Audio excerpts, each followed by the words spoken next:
पेटी cash book हमने complete कर लिया। अब इसके एमसीक्यूज। अच्छा, इसमें एग्जाम किट में पेटी कैश बुक का टॉपिक अलग से नहीं दिया हुआ। ठीक है, इसमें आप देख रहे हैं यहाँ पर। तो पेटी कैश के क्वेश्चन हमें मिलेंगे। ये टॉपिक है बैंक सिस्टम एंड ट्रांजैक्शन। इसमें पेटी कैश के क्वेश्चन है, तो वो उसमें से हम सॉल्व कर लेते हैं। 101 से 150। ठीक। वो एडिशन का फर्क है। 100।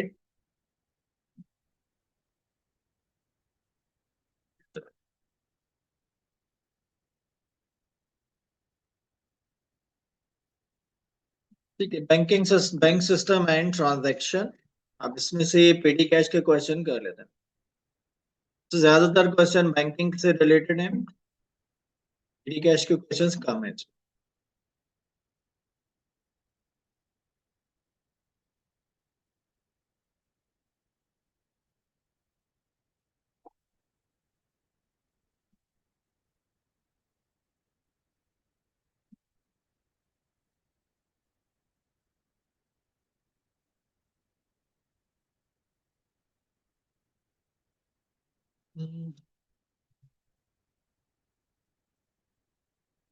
ठीक है, 124 का आंसर बताएं। 124 पेटी cash system operate on 120 impress system. At the end of month, there is 67.23 valid petty cash voucher, petty cash box. How much cash should be taken out of the bank account in order to restore it to correct amount? जी, answer. चलिए, दो answer आए, option B. बाकी बताएं।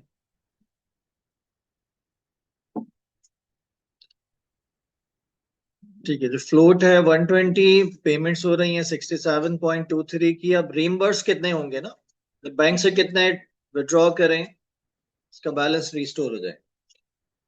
ए होगा, B होगा। ए या B में से आंसर है ए। अच्छा, ए क्यों होगा? अच्छा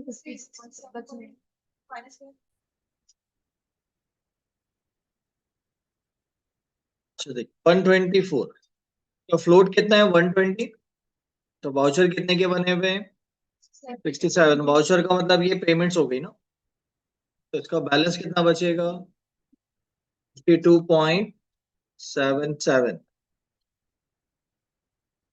ये तो बैलेंस है ना। इसको रिस्टोर करना है, रिस्टोर करके 120 पे ले जाना है, तो कितने ऐड करना होंगे 67.2 टू 3। तो इसका बैलेंस रिस्टोर के 120 होगा ना, तो बैंक से कैश कितना निकालना होगा 67। Option B correct answer. Question को गौर से पढ़ें, रिक्वायर्ड क्या है। अक्सर यही मिस्टेक करते हैं हम लोग, क्वेश्चन आता है रिक्वायर पढ़ते नहीं है तो आंसर गलत हो जाता है। ये बैंकिंग का क्वेश्चन है। अ, अच्छा, ये क्वेश्चन हम बाद में सॉल्व करेंगे, नंबर नोट कर लेने वाले 126, ये लास्ट में करेंगे। ठीक है, तो 128, 128 रीड कर लें। 128।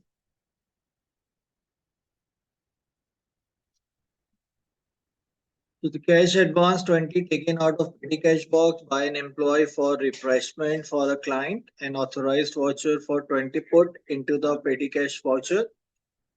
Cash box से employee only spent 17.65 on refreshment. What is the petty cash procedure required? चलिए, $20 लेकर गया था, वो सामान आया कितने का 17.65 का, तो क्या होना चाहिए? बाकी पैसे जेब में रख ले, रिटर्न कर दे, या एम्प्लॉय और पेटी कैशियर आधे आधे कर लें? नहीं, रिटर्न करते हैं। बाकी बताएं। जी, इधर क्या होना चाहिए? डी लग रहा है। ठीक है, बाकी बताएं। जी बाकी स्टूडेंट्स सबसे पूछ रहा हूँ। D D D G D ठीक है, डी करेक्ट आंसर होगा। जो चेंज है वो रिटर्न करेगा और वाउचर को आप ऑल्टर कर देंगे, यानी कि 20 को कट करके उसकी जगह 17.67 लिखेंगे, तो ऑप्शन डी करेक्ट आंसर होता है। Option D.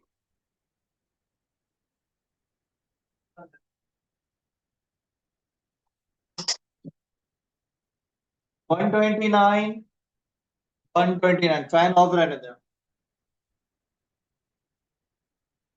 A member of accounts department was permitted to colleague to take or petty cash for personal use, having agreed to repay the amount later in the week.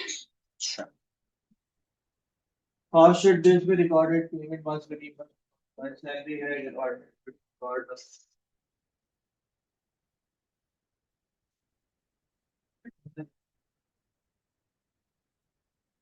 Employ ने personal use के लिए पैसे लिए, तो क्या होना चाहिए?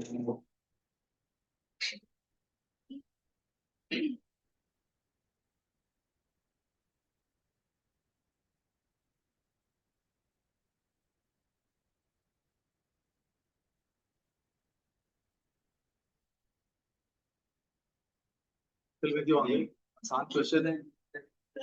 Payment must be reimbursed from salary से डिडक्ट करेंगे?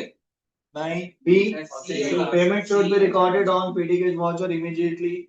रिकॉर्ड क्यों नहीं करेंगे? रिकॉर्ड नो, क्यों नो? रिकॉर्डिंग करेंगे, जब पैसे दे रहे हैं तो रिकॉर्ड नहीं करेंगे? करेंगे record. Payment need not be recorded? No, ऐसा तो कुछ नहीं होगा। Payment need only be recorded if employ does not repay? ऐसा भी नहीं है। बी आंसर होगा। ये रिकॉर्ड तो कर लेंगे ना फौरन, पे कर रहे हैं तो फौरन रिकॉर्ड करेंगे। Option B correct answer. Option B.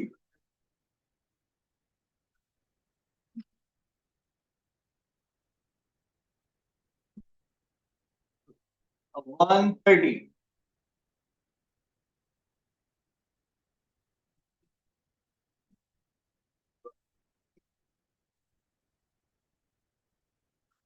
अच्छा, अब इसमें एक नया पॉइंट है, देखते हैं। इसमें एक नया पॉइंट है। नहीं,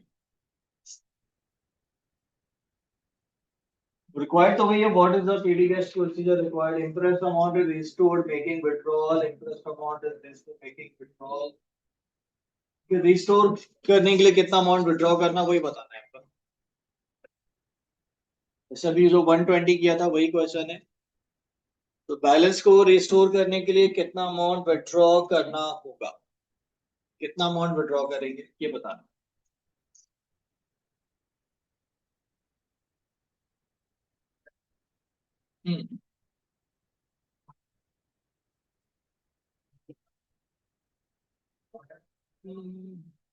रीइंबर्स या रिप्लेनिशमेंट कितनी होगी, विड्रॉ कितना अमाउंट करेंगे, ये लग रहा है। अच्छा जी, बाकी बताएं। एक आंसर आया ए।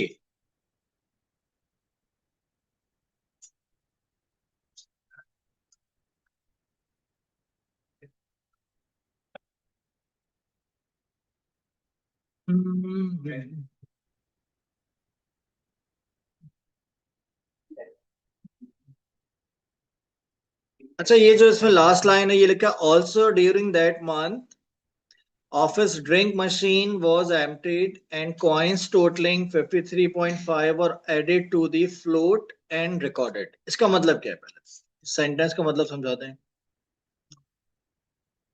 Office drink machine was emptied, coins totaling were added।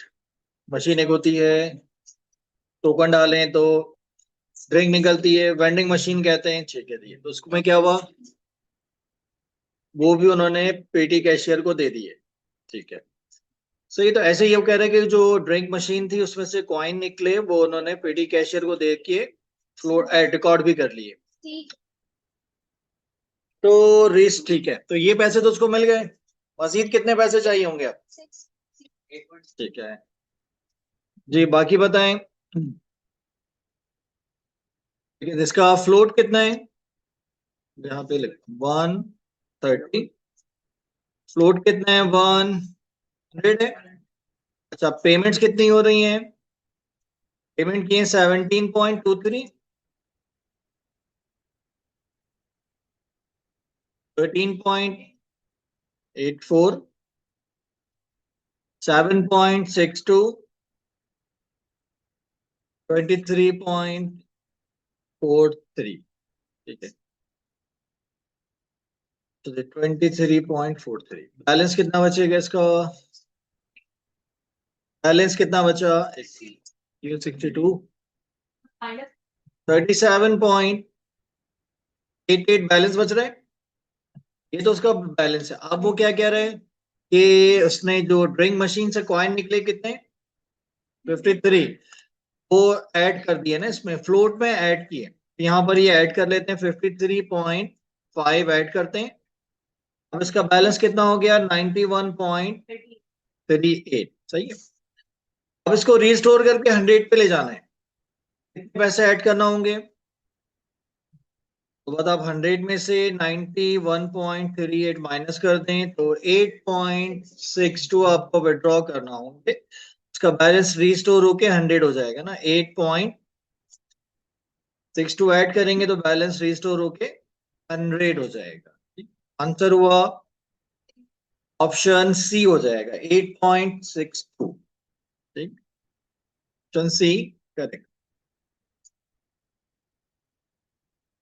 Okay, ठीक है, एबीसी टाइप का है। 131, इसमें भी ये बताना, what was the amount of reimbursement required to restore impressed amount? Okay, reimburse कितने होंगे?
जी, जी, जी, इसका फ्लोट कितना है? 75। पेमेंट कितनी हो रही है? अच्छा, टोटल दिया हुआ है इसमें। देखिए, दो तरह से आप कर सकते हैं इसको सॉल्व। 75 और बैलेंस कितना है इसका? 27.18। तो खर्च कितने हुए? 47.82। तो इतना ही अमाउंट रीइंबर्स हो जाएगा। ठीक है, एक तरीका तो ये। दूसरा तरीका इसका क्या है, कैलकुलेशन आप ये भी कर सकते हैं। 131, फ्लोट कितना है? 75। अब इसमें से पेमेंट्स माइनस करते हैं।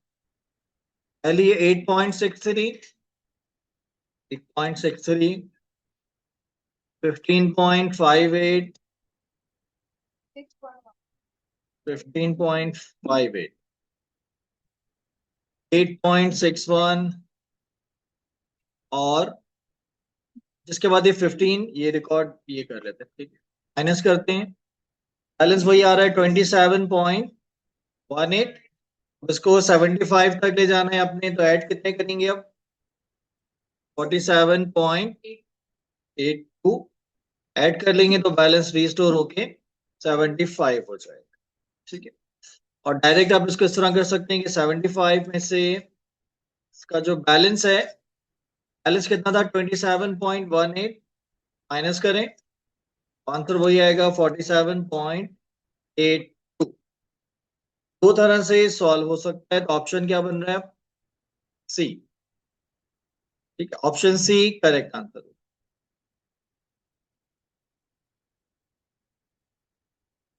तो ये बैंकिंग का क्वेश्चन है। अच्छा ये नंबर नोट कर लें, 133 लास्ट में करेंगे ये भी। 133।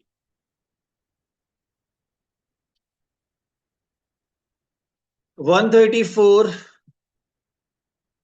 तो इसमें थोड़ा सा चेंज है। Lochan is preparing bank paying in slip at the end of working day. अच्छा पहले ये बताएं, ये पेइंग इन स्लिप क्या होती है? पे स्लिप भी कहते हैं। अच्छा जी, डिपॉजिट स्लिप। अच्छा पेइंग इन स्लिप को पे स्लिप भी कहते हैं, डिपॉजिट स्लिप भी कहते हैं। ये आगे खैर पढ़ेंगे। जब बैंक में हम कैश या चेक डिपॉजिट करवाते हैं तो वहां पे आपको पे स्लिप पहले फिल करना होती है, जिसमें अपना नाम, अकाउंट नंबर, डेट वगैरह सारी डिटेल्स होती हैं। इसके बाद आपका चेक या कैश डिपॉजिट होता है।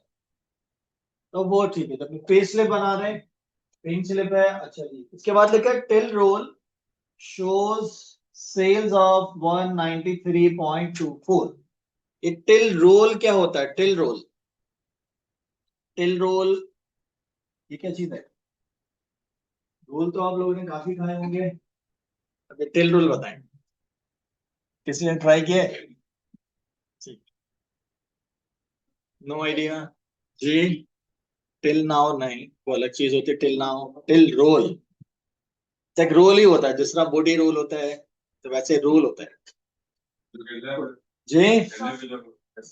गल्ले पे जो पैसे पड़े होते हैं ना, इसको तो टिल कहते हैं, कैश टिल कहते हैं उसे। गल्ले में जो पैसे होते हैं उसको कैश टिल कहते हैं। टिल रोल, ठीक है बता देता हूँ। देखिए आप लोग जाते हैं स्टोर्स वगैरह पे शॉपिंग के लिए, तो वहां जब आपका बिल बनता है तो वो आपको एक लिस्ट निकाल के देते हैं, इनवॉइस देता है, एक बिल देता है ना आपको। तो ठीक है, वो तो हर कस्टमर को दे रहा होता है। ठीक है, जब डे एंड होता है, क्लोजिंग होती है, तो उस टाइम पर फिर वो एक लिस्ट निकालते हैं। उसी मशीन से एक लिस्ट निकलती है, एक लंबी चौड़ी लिस्ट की, सुबह से लेके शाम तक आपने कौन कौन से आइटम सेल किए, कितने क्वांटिटी, क्या प्राइस, और आखिर में उनका टोटल होता है। ठीक है, जो लिस्ट निकलती है उसका रोल बना के वो रिकॉर्ड में रख लेते हैं, उसे कहते हैं टिल रोल। टोटल जो आपको बताएगा सबको, टोटल टोटल रिसिप्ट क्या लें, टोटल सेल क्या लें जिसमें होती है। ठीक है, मतलब पूरे दिन की वो लिस्ट होती है, सुबह से लेके शाम तक आपने कितने आइटम सेल किए, कितने के सेल किए, और आखिर में उनका टोटल होता है। ठीक, तो उसे कहते हैं टिल रोल। तो टिल रोल आपका शो कर रहा है आपने सेल कितनी की पूरे दिन में, $193 की आपने गुड्स सेल किए पूरे दिन में। एक दिन, ठीक है, ये तो आपकी सेल्स हो गई। अच्छा always maintain float 25 in the till. अच्छा अब ये लिखा हुआ है always maintain a float of 25 in the till. अब ये टिल क्या चीज है? मतलब से 55 तक से नहीं, ये वो टिल वो वाला टिल नहीं है, तक वाला टिल। बस स्टॉप टिल, इधर टिल वो, ये वो टिल यहाँ मीनिंग वो नहीं है टिल के। वैसे जो एक वर्ड जो आप लोग पढ़ते हैं टिल, ये वो मीनिंग में नहीं है। यहाँ पर टिल हम कहते हैं टिल या कैश टिल कहते हैं, कैश रखने की जगह जिसमें आप कैश रखते हैं, वो ड्रॉर हो आपकी, कोई लॉकर हो, सेफ हो, कुछ भी हो, उसे कहते हैं टिल या कैश टिल। वो कह रहे हैं कि ही always maintain a float of 25 in the till. अपने ड्रॉर में, सेफ में, लॉकर में $25 तो वो रखता है। तो ये उसका फ्लोट हो गया। और ऑलवेज के $20 सैलरी लेता है वो पर्सनल यूज के लिए। अब बैंक में कितने डिपॉजिट करवाएगा? बैंक में कितने पैसे डिपॉजिट करवाएगा? वन और ऑप्शन डी कह रहे हैं आप जी, बाकी बताएं। अब से बैंक में कितने डिपॉजिट करवाने चाहिए? ऑप्शन सी होगा जी, बाकी बताएं। सी, सी, सी जी बॉयज। सी कैसे आया? सी कैलकुलेशन बताएं। सी की, हाँ सी इधर झूम रहे हैं। सी आंसर जी, कैसे? किसको माइनस करके प्लस, किसको प्लस करें? हाँ यही तो करना है, किसको, इसको माइनस करना है, इसको प्लस करना है, इसको डिवाइड करते हैं, इससे मल्टीप्लाई करते हैं, आंसर आता है जी। अच्छा सी देखते हैं, मुझे सी सही लग रहा है, देख लेते हैं, कैलकुलेट करते हैं। अच्छे दो ये क्वेश्चन भी आप, अच्छा एक, हाँ इसका आंसर आएगा सी, ऑप्शन सी करेक्ट आंसर होगा। अच्छा अब ये दो तरह से आप सॉल्व कर सकते हैं इसे भी। नंबर 134, देखिए इसका फ्लोट कितना है पहले तो ये देख लेते हैं, फ्लोट कितना मेंटेन रखता है वो। $25, यानी कि जब सुबह उसने शॉप ओपन की होगी तो $25 तो उसके टिल में पड़े होंगे, मौजूद होंगे ना। अब उसने पूरे दिन में सेल कितनी की? 193.24 की सेल की उसने, ठीक है। अच्छा,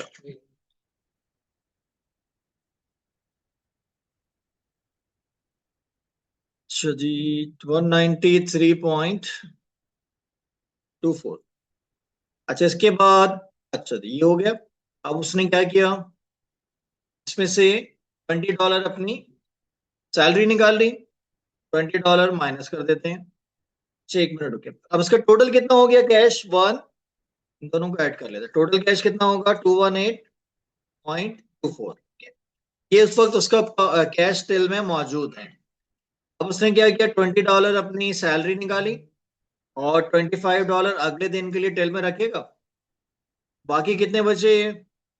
173.24। ये अमाउंट वो बैंक में डिपॉजिट करवा देगा। ऐसा ही है। अच्छा, इसका दूसरा तरीका क्या है?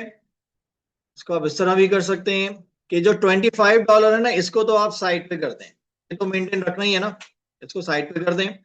सेल कितनी हुई? 24। इसमें से आप $20 अपने माइनस कर लें, 173.24 बैंक में डिपॉजिट करवा दें। ये भी एक तरीका है, इस तरह भी सॉल्व कर सकते हैं। ठीक है, जो फ्लोट है उसको आप रहने दें, टच ना करें, और जो आपने सेल की है उसमें से सैलरी माइनस करके बाकी अमाउंट बैंक में डिपॉजिट करवा दें। तो आंसर क्या हुआ? 173.24, ऑप्शन सी। चाहते जीरो आ गए।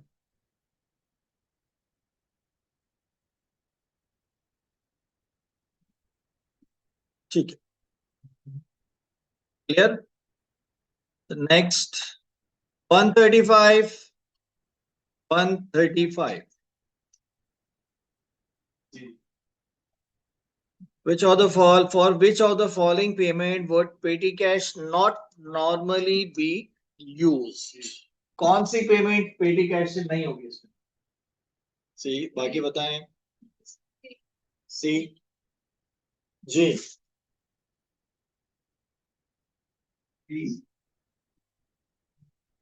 लास्ट में क्यों? क्लीनिंग आती है, क्लीनिंग आती है, टी कॉफी भी आती है, और डिलीवरी चार्जेस भी आ सकते हैं, ट्रांसपोर्ट भी तो आ सकती है। कल हमने पढ़ा था ना, motor vehicle, motor expense, travelling expense, वो भी तो कल पढ़े थे क्वेश्चन में। हम्म, हाँ, ये पॉइंट है जी। देखिए, एक्सपेंस तो सारे रिकॉर्ड होते हैं इसमें, क्लीनिंग भी रिकॉर्ड होगा, टी कॉफी भी, ट्रांसपोर्ट भी, और ट्रेन फेयर सारे ही आते हैं। मतलब कोई भी ऐसा एक्सपेंस नहीं है जो पीडी कैश में ना रिकॉर्ड होता हो। लेकिन पीडी कैश में हम रिकॉर्ड करते हैं small expenses, small expenses record होते हैं। और ये 525 एक बड़ा अमाउंट है, एक बड़ा अमाउंट, तो ये रिकॉर्ड नहीं होगा, ये पीडी कैश से पे नहीं होगा। बाकी सारी पेमेंट्स हो जाएंगी। तो अब ये ख्याल रखना है आपने कि मतलब जैसे जो एक्सपेंस पीडी कैश में आ रहा है, लेकिन अगर उसका अमाउंट बढ़ जाता है तो वो फिर पीडी कैश से पे नहीं होता, वो फिर कैश बुक से पे हो। तो स्मॉल अमाउंट्स पे करेंगे, ठीक है। वैसे तो ट्रांसपोर्टेशन हम पे करते हैं, लेकिन अमाउंट ज्यादा है तो अब ये पेटी कैश से पे नहीं होगा। तो आंसर सी हो जाएगा। स्मॉल पेमेंट के लिए पेटी कैश यूज करते हैं। 136। चलिए बाकी बताएं।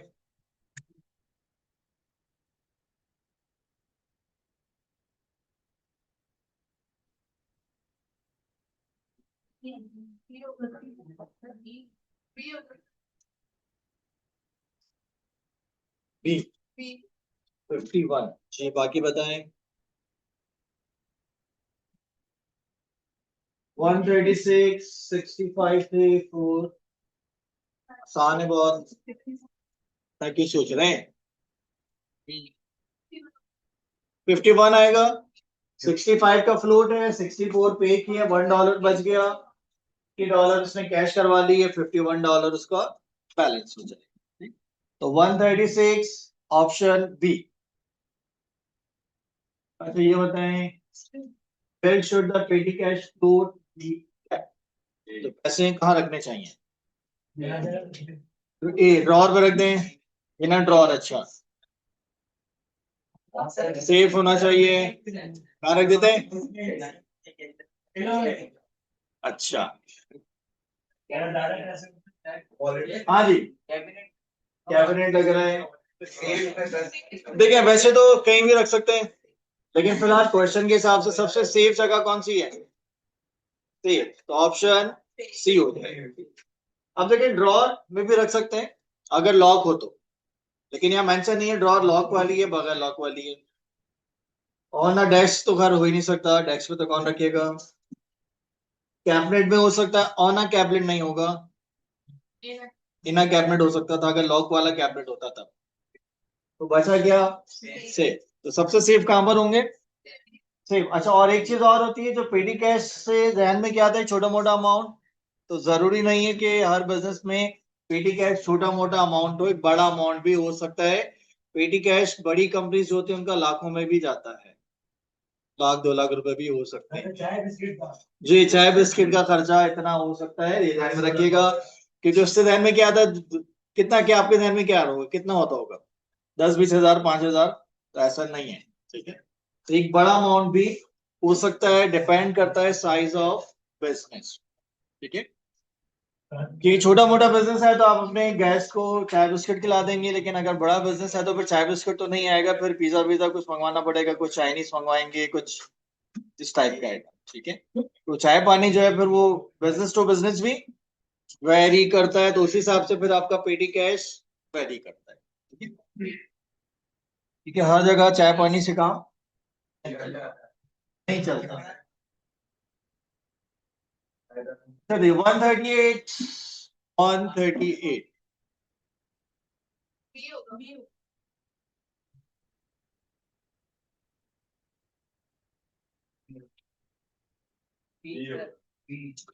सी या सी में से कौन सा बेहतर है? सी लग रहा है, सी लग रहा है, सी आंसर होगा। सी।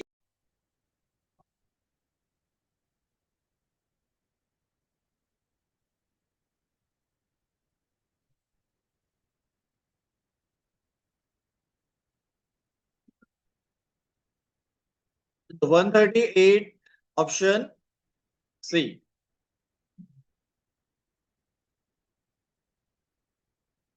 139, 139, 139। जी बाकी बताएं, बाकी बताएं। 139। एक बार बोला करें, सुन, वो बड़े बड़े कान है मेरे, सुन लेता हूँ मैं बहुत। ए, ए, जी बाकी बताएं। डी वगैरह भी हो सकता है, तो मैंने कब का ये सही है, अभी पूछ रहा हूँ मैं तो आपसे, मैंने कब का ये सही है, अभी मैं पूछ रहा हूँ। अच्छा आपने कहा डी, ठीक है, आप लोग कह रहे हैं ए, बाकी बताएं। सी। अच्छा पूछ क्या रहा है कि how can you ensure that petty cash payment have been made for the authentic expenditure. अगर आपने चेक करना है कि जो पेटी कैशियर है वो पेमेंट सही कर रहा है, कोई गड़बड़ नहीं है, तो कैसे कंफर्म करेंगे कि ऑथेंटिक पेमेंट हुई है, कोई करप्शन नहीं की उसने? अच्छा दी, और बी होगा, ए से बी पे आ गए, ठीक है, पार्टी चेंज कर ली आप लोगों ने। जी चारों, चारों से हो सकते हैं। जी अगर आपने चेक करना है कि आपका जो कंपनी का पेटी कैशियर है वो ऑथेंटिक पेमेंट कर रहा है, कोई करप्शन नहीं कर रहा है, बेईमानी नहीं कर रहा है, तो कैसे कंफर्म करेंगे, कैसे मेक श्योर करेंगे कि पेमेंट ऑथेंटिक हो रही है, करप्शन नहीं हो रही? आंसर है इसका सी, ऑप्शन सी करेक्ट आंसर होगा। अभी समझ ले जरा, देखिए पहला क्या है, बाय रिकॉर्डिंग वॉच और इमीडिएटली, इससे क्या फर्क पड़ता है? अभी रिकॉर्ड करें, 2 घंटे बाद करें, कल करें, इससे क्या फर्क पड़ता है? ऑथेंटिक हो तो ऑथेंटिक होगा, जाली है तो जाली होगा। रिकॉर्ड करने से क्या फर्क पड़ता? कुछ नहीं पड़ता। अच्छा by ensuring petty cash voucher और साइन से भी कोई फर्क नहीं पड़ता। अगर आप एक पेटी कैशियर हैं और फर्ज करें जैसे पियून ऐसे सेटिंग कर लिया आपने कि भैया मैं वाचर बना रहा हूँ, तुम इस पर साइन कर दो, और पैसे जो हम बाहर जाके आधे आधे कर लेंगे, तो साइन तो हो गए ना। अब क्यों नहीं करेगा, ऐसे ही नहीं करेगा। हाँ ठीक है, तो साइन होने से कोई ऑथेंटिसिटी का कंफर्म नहीं है ना, जाली साइन भी हो जाता है।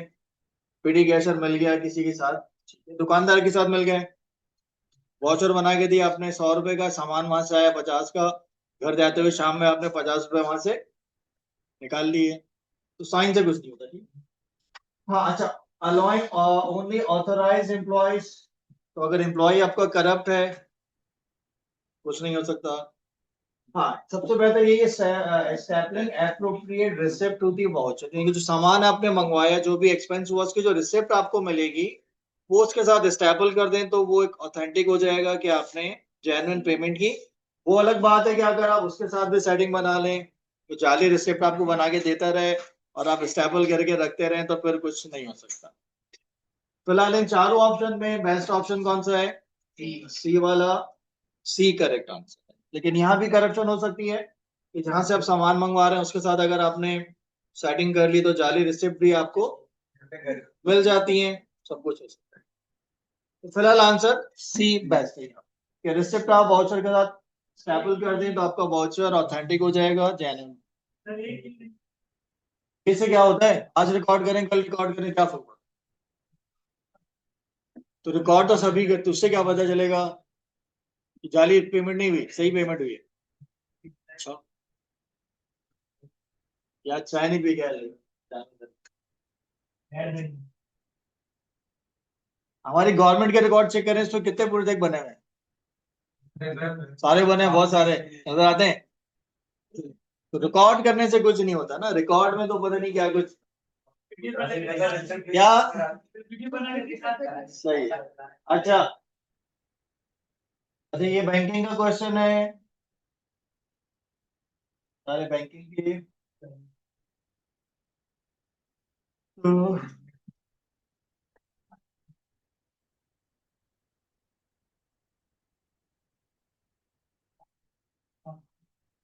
148, 148 इसमें एंट्री बतानी है आपको, 148 और reimbursement of petty cash, reimbursement entry जी। हम्म, बाकी बताएं जी लास्ट में, ए आंसर ठीक है, option A petty cash debit bank credit, A 149, 149।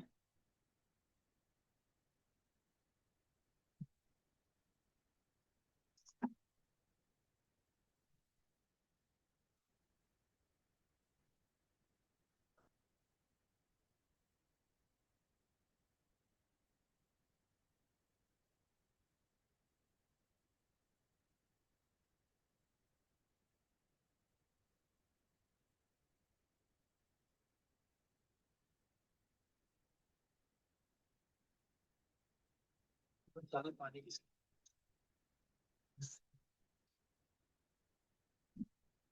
सेहत के हिसाब से काटो, सेहत के हिसाब से काटो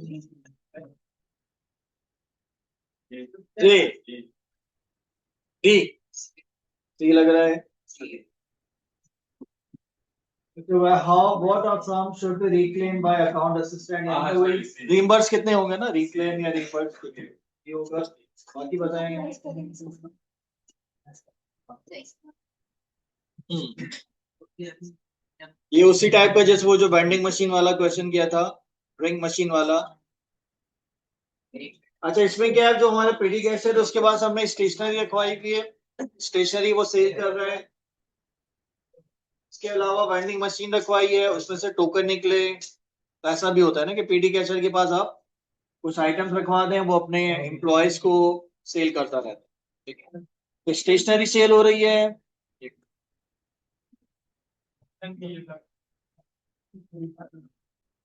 करते हैं सॉल्व, वैसे मेरे ख्याल से सी या डी में से आएगा, चेक कर लेते हैं, देखते हैं। 149, फ्लोट कितना है इसका? 100, ठीक है। अच्छा, इसने स्टेशनरी सेल की है, 35 ऐड हो जाएंगे। और ये टोकन्स हैं वेंडिंग मशीन से निकला है $20 के। टोटल कैश कितना हो गया?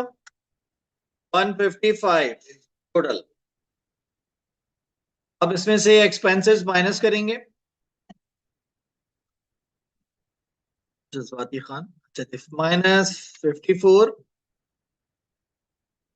-36 और -17 -C। अच्छा, बैलेंस कितना बच गया? 48 तो बचा बैलेंस, 48 तो बैलेंस बच रहे हैं। अब उसने इसको रिस्टोर करना है ना, तो रिस्टोर करने के लिए कितने पैसे वो क्लेम करेगा या कितने पैसे रिइंबर्स होंगे? तो 100 हम माइनस कर देते हैं, तो 107, 52 आंसर आएगा। 52, ठीक है। 48 उसके पास बैलेंस बच गया, अब उसने रिस्टोर करना है 100 तक।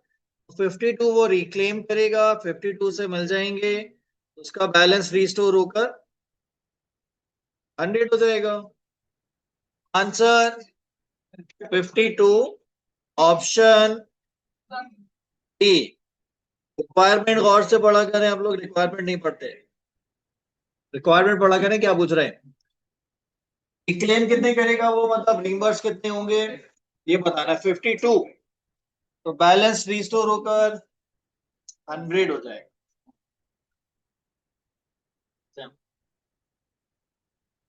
ठीक है, क्लियर? क्लियर हो गया। ये टोटल अमाउंट रिसीव किया उसने, वो पेमेंट्स माइनस कर रहे हैं, बैलेंस आ रहा है 48। अब 100 तक जाने के लिए उसको 52 और चाहिए, तो ऑप्शन डी।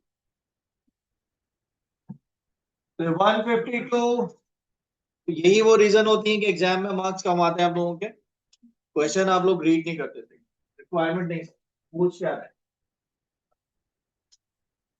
इंग्लिश में लिखा है मसला सारा ये ना।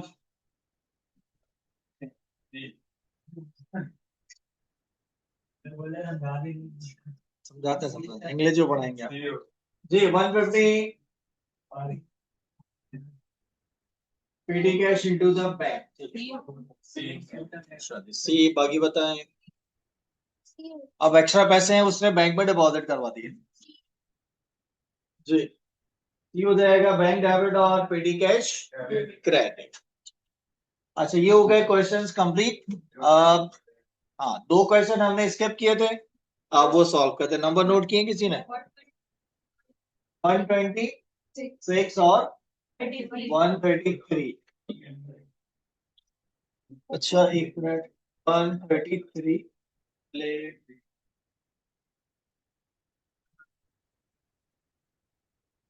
126 रीड कर लें।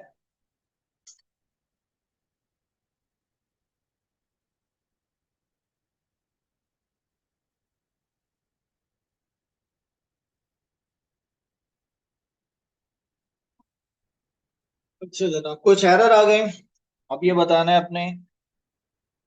अच्छा, इसका फ्लोट कितना है? फ्लोट कितना है? 250, ठीक है। और सेल्स कितनी की इसने? 1073.21। टोटल कैश कितना होना चाहिए? 1323। और इस वक्त कैश है कितना? 1318, ठीक है। कैश होना चाहिए था टिल में 1323 और कैश इस वक्त है 1318, तकरीबन $5 का फर्क आ रहा है ना। $4.45 का डिफरेंस, पैसे कम है, ज्यादा होने चाहिए थे, कम है। तो अब कम होने की आपको अच्छा पूछ क्या रहे, नॉट अ वैलिड रीजन, मतलब कम ना होने की रीजन बतानी है। कम ना, कम क्यों ये नहीं बताना, नॉट अ वैलिड रीजन, कि जिसकी वजह से कम ना हो। तो पहले हम कम होने की रीजन देख लेते हैं, किन वजह से कम हो सकता है, जो बच जाएगा वो आंसर होगा ना। अच्छा, एन में क्या लिखा है? All of the cash receive was not paid into the till, customer से आपने रिसीव किए, $5 जेब में रखे, बाकी ड्रॉर में डाल दिए, तो एक्चुअल कैश आपका कम होगा, रिकॉर्ड ज्यादा शो करेगा, एक्चुअल कैश कनेक्ट हो गया। ओके चलें।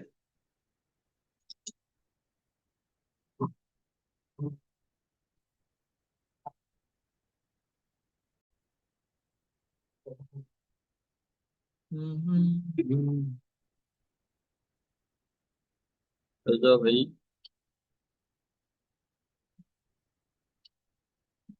अच्छा, तो इसमें नंबर ए तो आंसर नहीं हुआ। अच्छा, customer was given too much change, ये रीजन हो सकती है डिफरेंस आने की। और customer was given too much change क्यों नहीं हो सकती? कस्टमर को ज्यादा पैसे दे दिए तो आपके टिल में पैसे कम होंगे ना। तो यहाँ पर ऐसे ही है ना, एक्चुअल रिकॉर्ड के मुताबिक कैश ज्यादा आ रहा है, एक्चुअल में कैश कम है, तो ये भी रीजन हो सकती है कि आपने कस्टमर को ज्यादा चेंज दे दी है।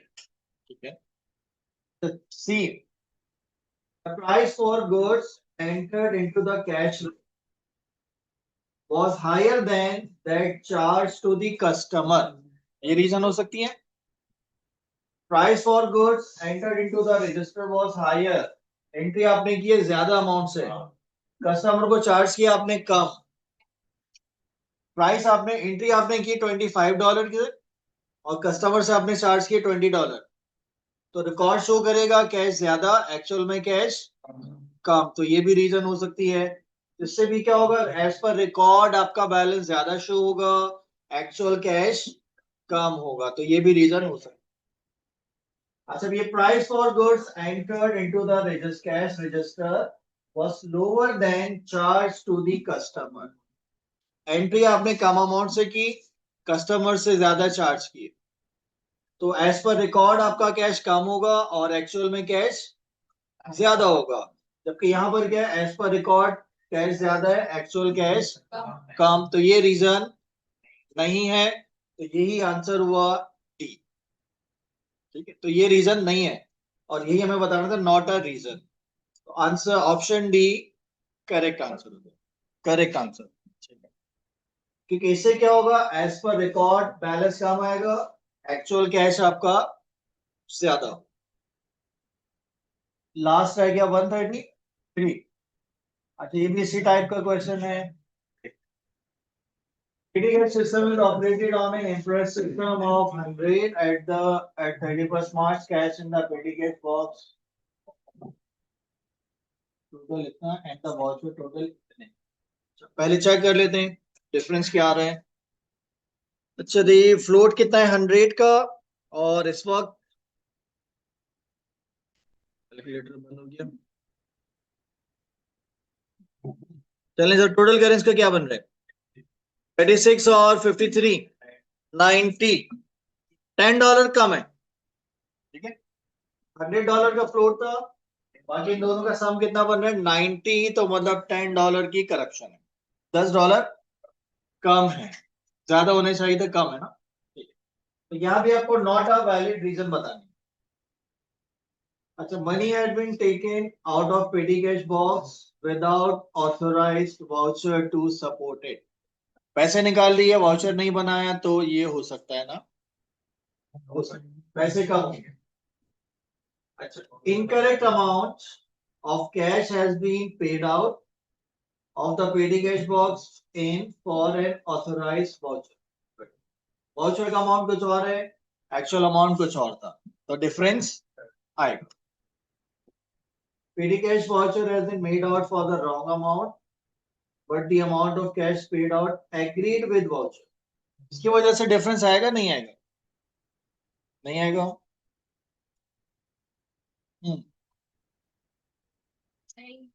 सी की वजह से डिफरेंस आएगा या नहीं, एक्चुअल और रिकॉर्ड। जी बाकी बताएं। हाँ, सी की वजह से डिफरेंस नहीं आएगा, तो क्या लिखा है, voucher had been made out for wrong amount, अब वाउचर आपने बनाया गलत अमाउंट का, लेकिन पे कितने किए, उतने, सही नहीं, उतने ही पे किए जितने का वाउचर था। ठीक है, वाउचर आपको बनाना था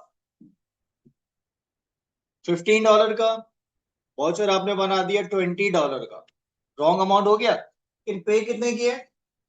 $20 ही पे किए। वाउचर बनाना था $15 का, वाउचर आपने बनाया कितने का?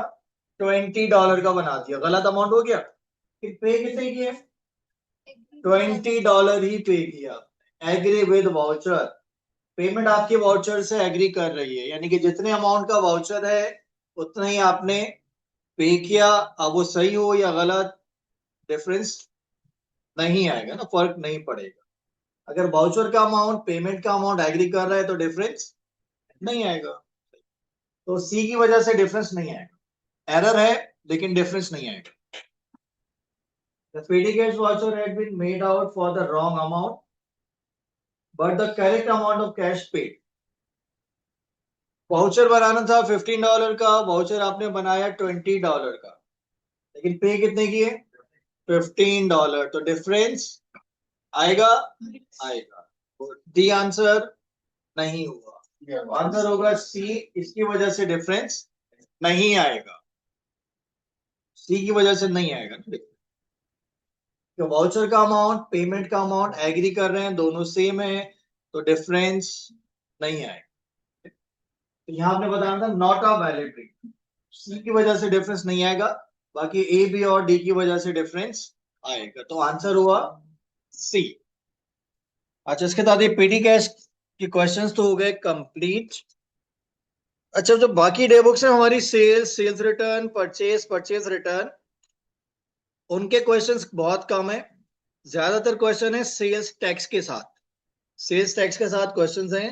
तो पहले हम सेल्स टैक्स का टॉपिक पढ़ लेते हैं, उसके बाद फिर जो sales, sales return, purchase, purchase return